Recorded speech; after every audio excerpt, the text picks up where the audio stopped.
E agora a gente vai falar de uma questão que é uma definição teórica, que é a pré-história e a história, tá? Então, pré-história significa que não tinha história, né, que veio antes da história. O que significa esse termo, você sabe? Por que é chamado de pré-história? Porque vem antes da história escrita? Exatamente. Pré-história, o que define a pré-história é a escrita. Muito bem. Então, antes da escrita, era chamado de pré-história. E por que da escrita? Qual que é a relevância disso? Podia ser antes do fogo, antes de inventarem o papel, a roda. Por que antes da escrita? Porque é quando se deixa registrado, escrito, as coisas. Exatamente.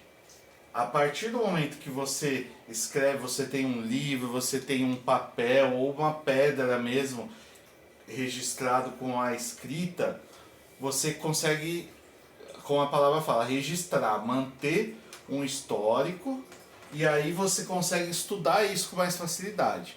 Significa que antes da pré-história não tinha história? Tinha. Tinha. Até por isso que esse termo ele é mal visto hoje em dia, tá? Ele ainda é usado, ainda é considerado, mas ele é mal visto. Por quê?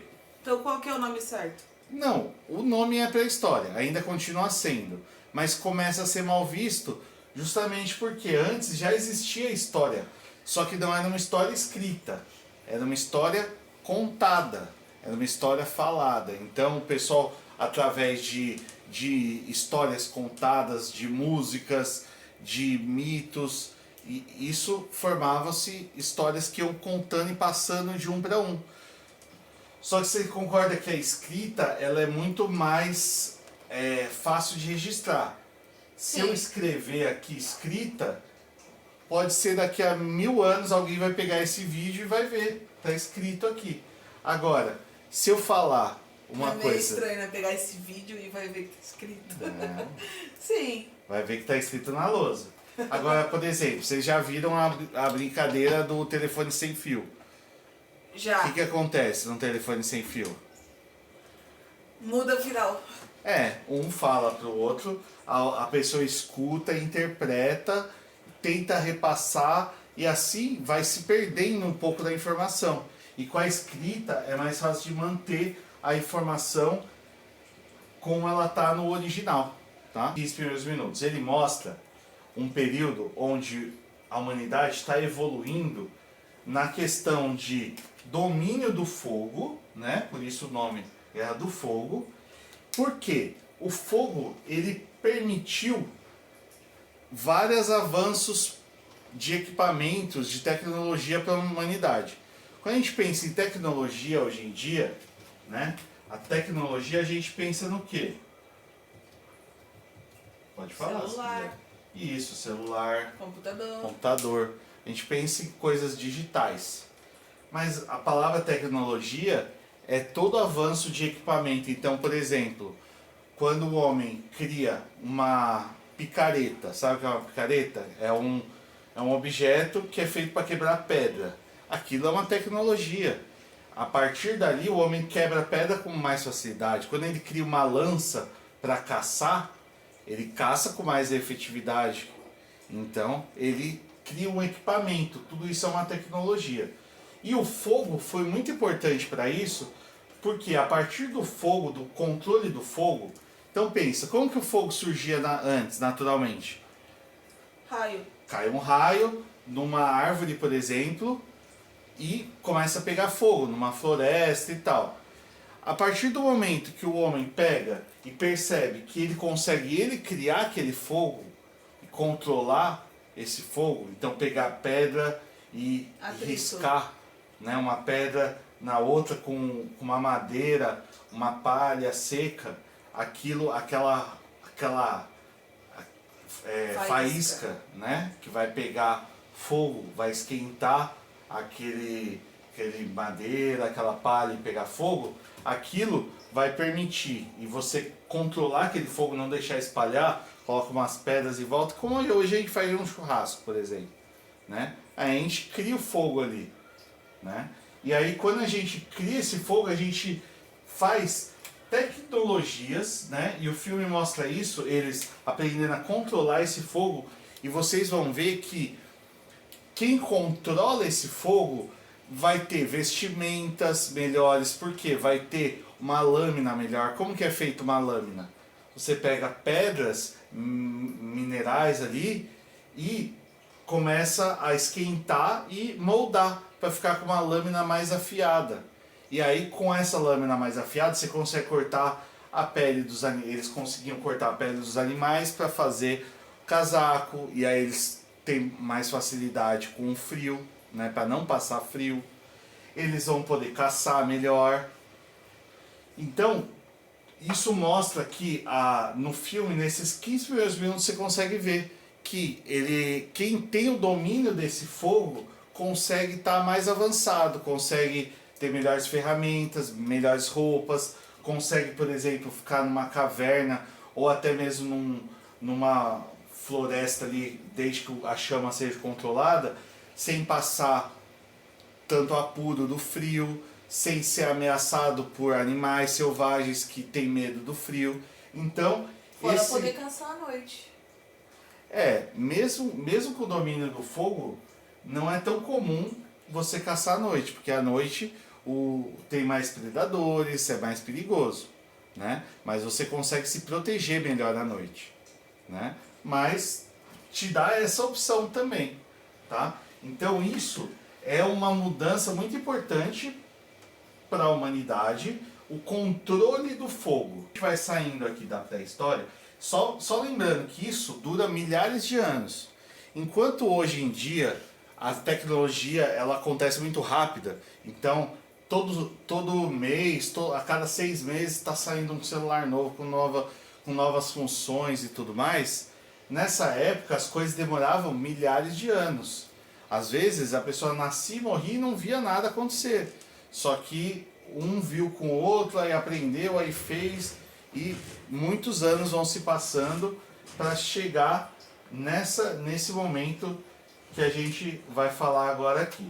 Agora a gente vai falar, para falar de história, a gente vai falar de Neolítico. Para você que gosta das palavras, ó, você vê que palio, eu não sei o que é, mas parece que tem a ver com pedra.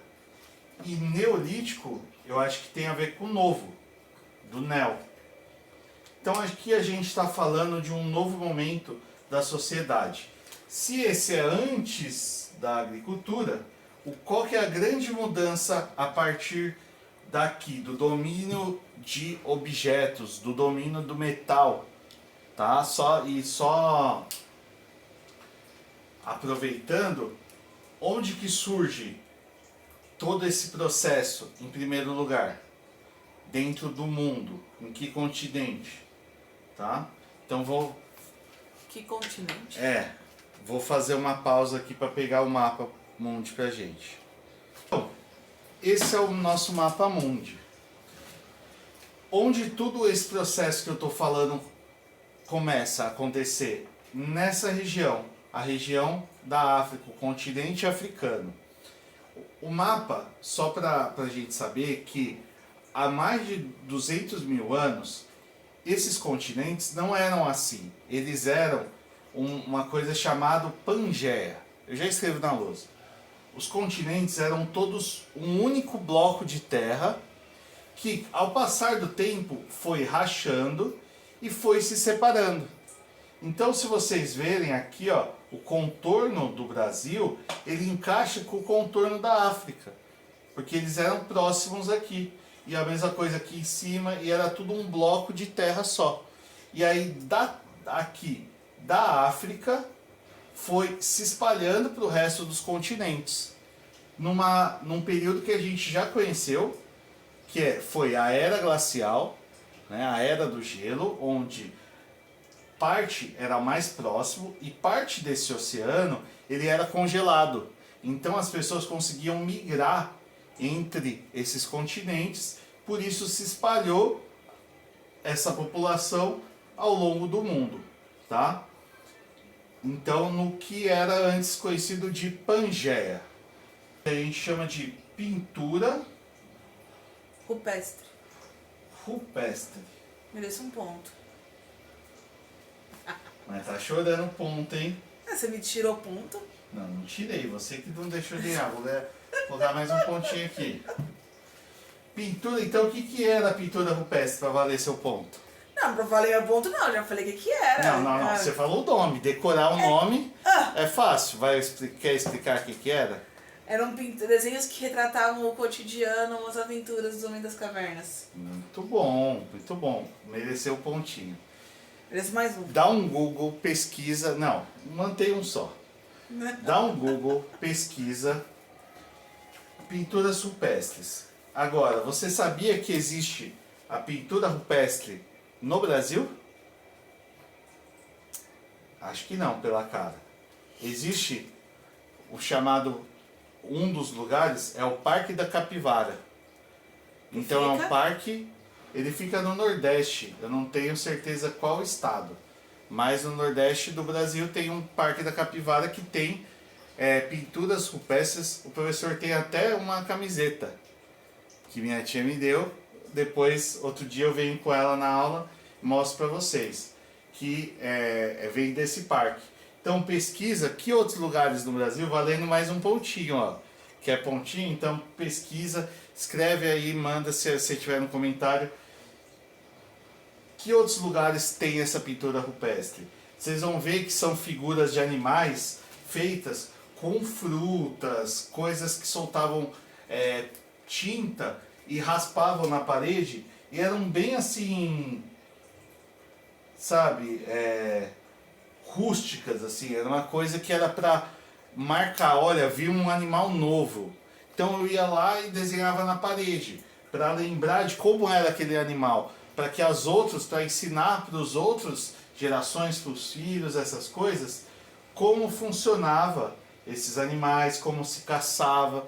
Então essa era a forma. A arte, ela também tem essa função de ensinar, assim como a escrita, a pintura rupestre, a arte em si tem essa função também, tá?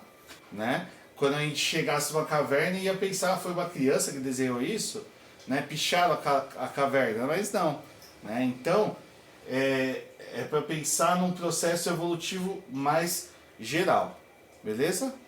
Uhum. Então voltando aqui pro agora período neolítico, tá? Qual foi a grande mudança que teve nesse período aqui? Agricultura. Oh. Por que agricultura? Alguma ideia? Marcar. Porque eles deixaram de ser nômades para ficar parado num lugar só. O que era nômade? O que eram os nômades? Os nômades eram pessoas, a gente viu lá o mapa, certo? A gente viu que as pessoas não ficaram paradas no mesmo lugar. E por que elas não ficavam paradas no mesmo lugar? Porque elas eram caçadoras e coletoras. Ou seja, elas iam atrás de onde tinha alimento, de onde tinham frutas, de onde tinham verduras, onde elas conseguiam se alimentar e se virar. Elas não tinham uma casa como a gente tem hoje. Elas podiam até fazer casas provisórias, só que eram... Cavernas. Né, ou usavam cavernas, ou podia usar uma estrutura ali de palha para se proteger de uma chuva do momento, mas passavam uns dias, acabou o alimento, vamos atrás de outro, tá? A partir do domínio do fogo e das ferramentas, vamos focar nesse momento, nisso daqui, ó, o porquê da agricultura. Imagine então, além da agricultura, existe a cerâmica. A cerâmica, ela é um barro que é esquentado no fogo. E por que ela é tão importante? Para fazer decoração? Recipientes. Recipiente para armazenar o quê? Líquidos. Líquidos. E comida. Principalmente água. né? A comida você pode colocar numa palha, numa folha, alguma coisa assim.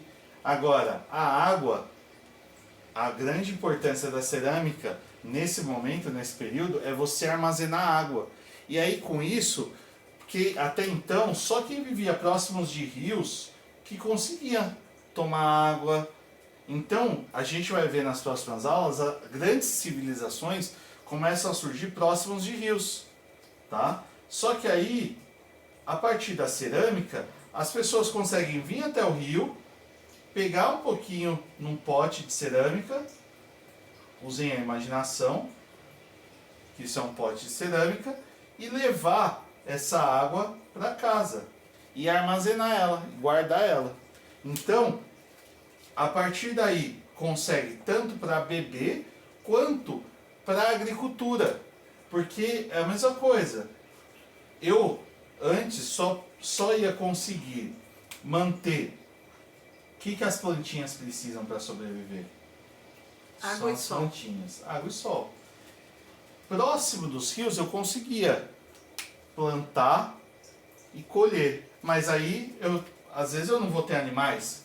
A partir do momento que eu consigo levar essa água para outras regiões que tem animais, tem um clima favorável, né? Então aqui tem uma árvore e eu levei a água, tem os animaizinhos aqui. Esse é um animalzinho. Nossa! Eu consigo caçar esse animal, eu consigo plantar aqui também com essa água que eu colhi e guardei, tá? Então isso foi algo muito importante para a evolução da humanidade enquanto sociedade. Então pode dizer que é agricultura e pecuária.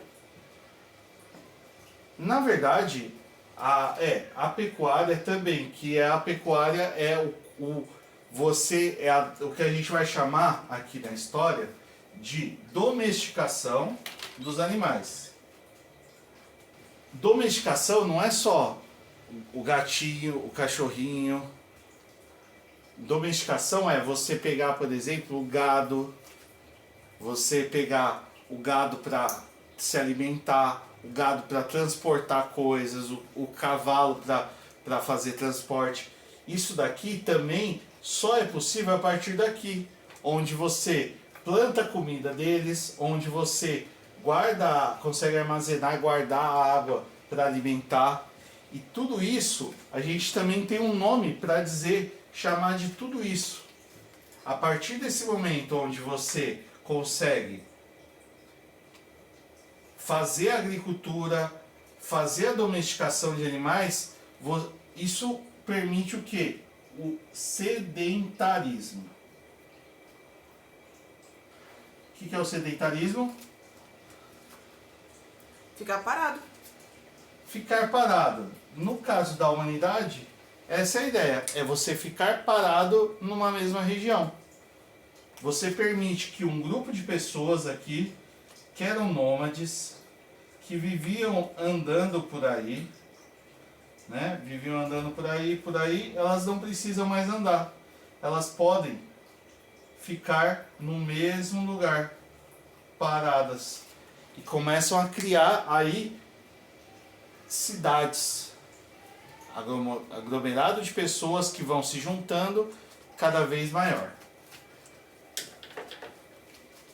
E agora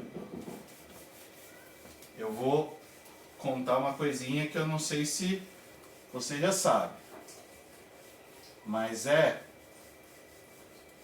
você já ouviu falar do machismo? Com certeza. Já ouviu falar do machismo, certo? Você, todo mundo já ouviu falar do machismo. E quando a gente fala de machismo, geralmente a gente fala de um termo que é patriarcado. Certo? Sim. E o outro termo seria o matriarcado.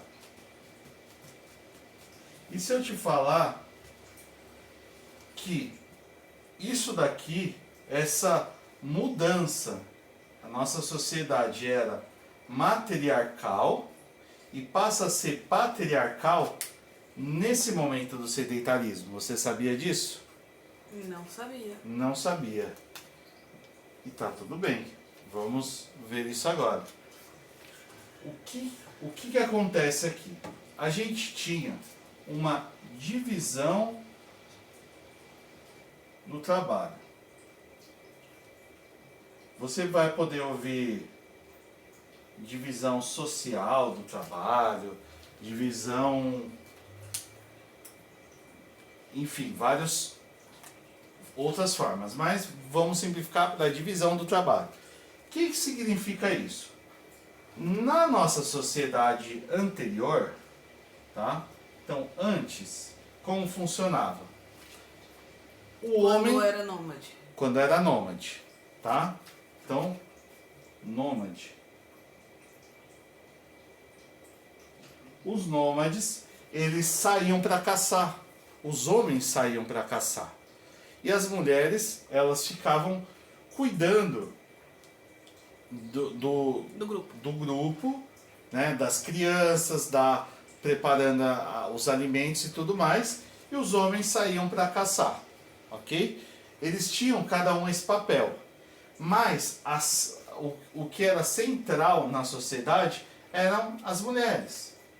Porque as mulheres eram as mães, as que iam gerar os filhos. Que também caçavam. Então, mas elas podiam caçar. Mas a responsabilidade da divisão era: os homens saíam para caçar e as mulheres, elas iriam cozinhar, iriam fazer atividades que não eram domésticas, né? Porque a gente não tinha esse conceito, mas elas eram as mães dos filhos. E todos os homens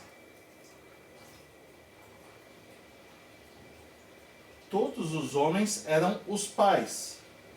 Não era assim que nem hoje a gente tem um casal que tem um filho e cria uma família.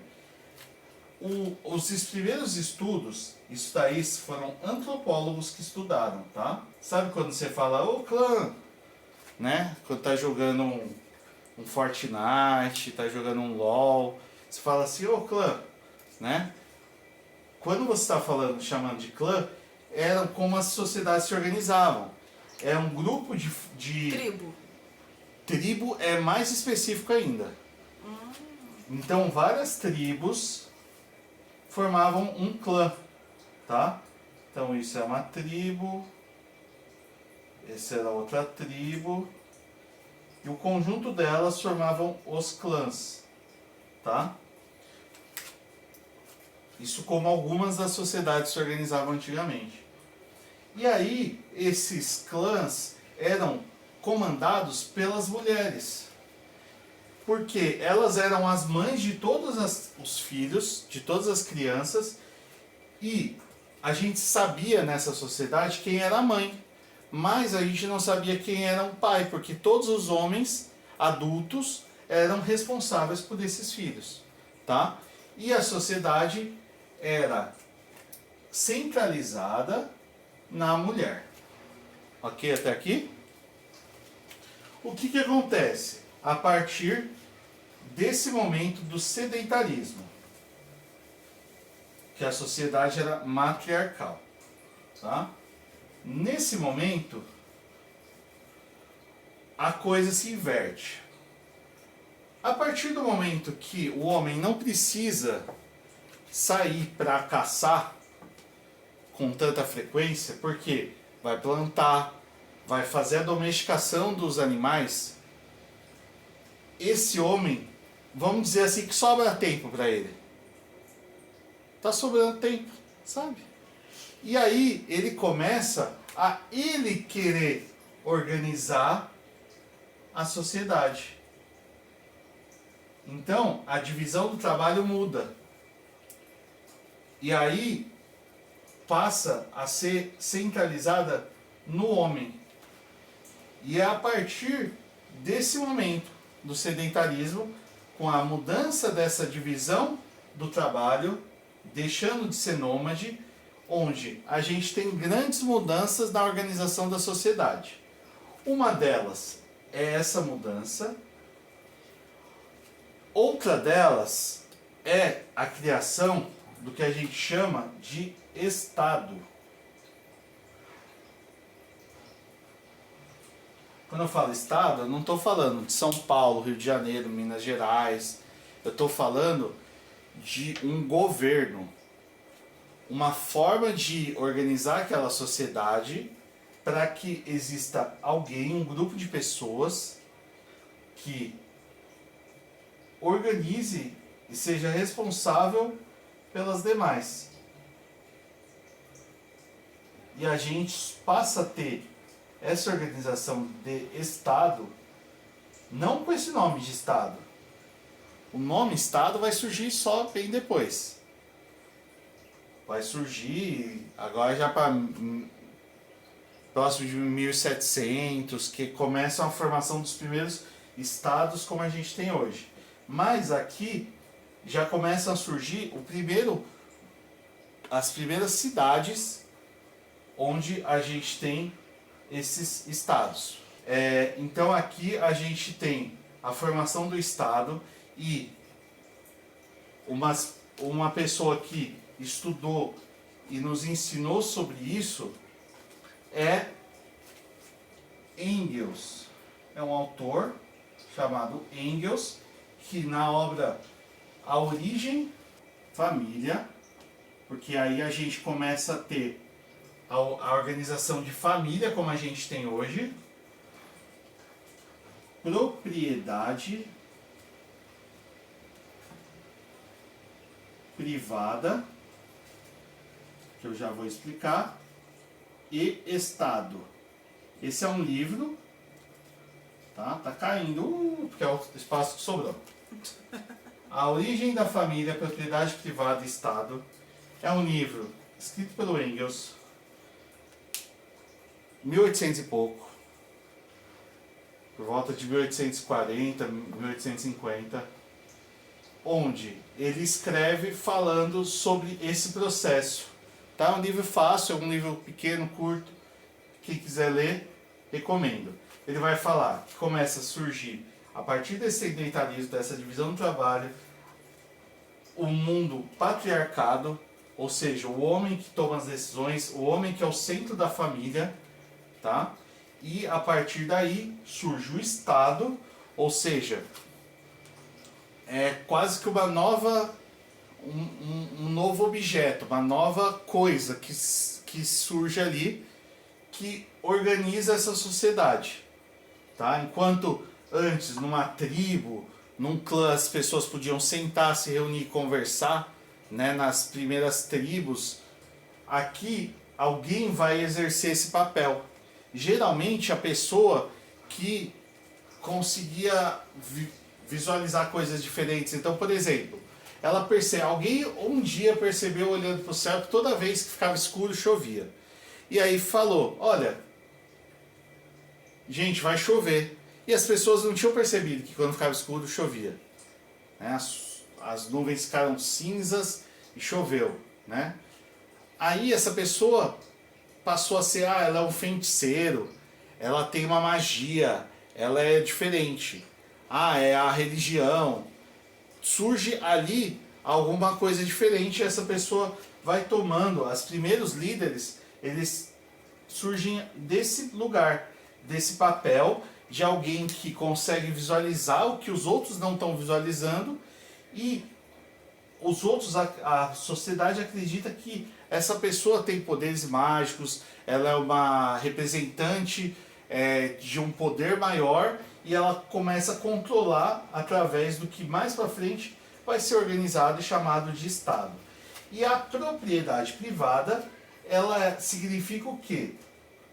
Esse modelo de que a partir do momento que um grupo de pessoas chegou, pegou um pedaço de terra e falou, esse pedaço de terra é meu, é nosso, é da minha família.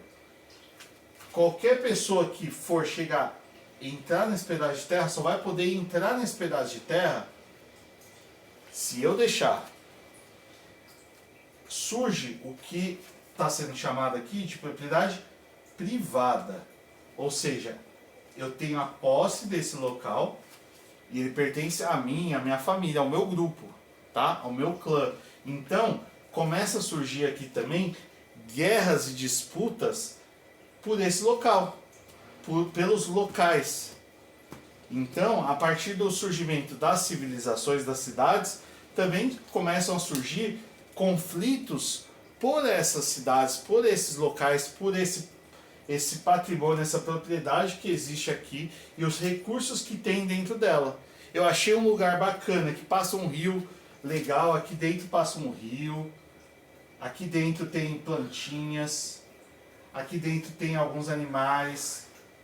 Nem estou tentando mais desenhar animais, ó. Vou desenhar aqui. Isso é um animal, tá?